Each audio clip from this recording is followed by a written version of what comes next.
Hi everyone, I will present to you the 9 philosophical questions. I am Jackie G. Palagtiusa in the subject of Political Social Philosophy A799. What is the guiding idea of the theory of justice?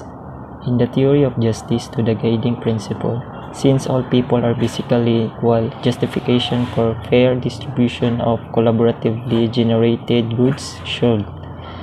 Then, according to justice, only equality must benefit all citizens, but especially those who will have the least. What does Rawls mean by justice as fairness?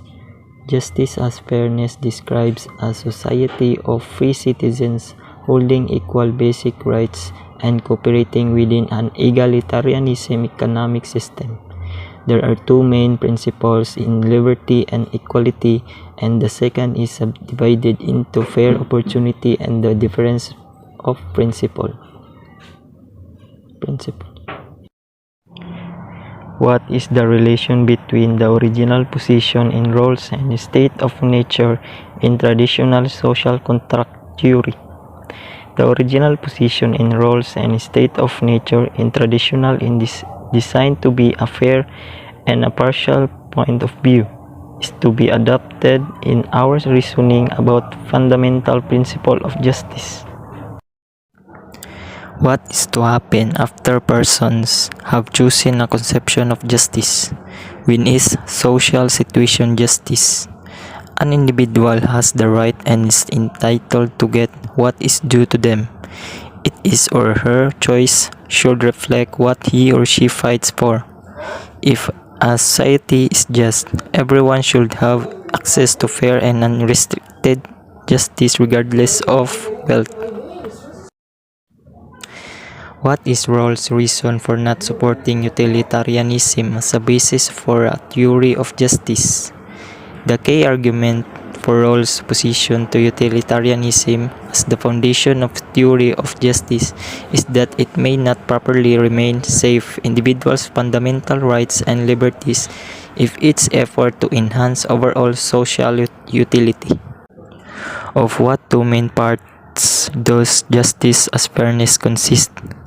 The two basis components of justice as fairness are on interpretation of the starting situation and the articulation of the many principles that are open for selection, followed by an argument that determines which of these principles would really be selected. How does Rawls understand what calls the original position? What general conditions must such a device meet? In order to meet the general conditions, all people must come together from a social contract and come to an agreement as to what principles would be the fairest and most just. According to Rawls, who understand the original position as a fair and impartial point of view, what is to be adopted in our reasoning about fundamental principles of justice? What are the two principles of justice? What liberties are covered by the liberty principle? Can be unequally distributed? The first principle of justice states that everyone has an equal rights to a fully adequate system of basic liberties that is compatible with a similar system of liberties for all.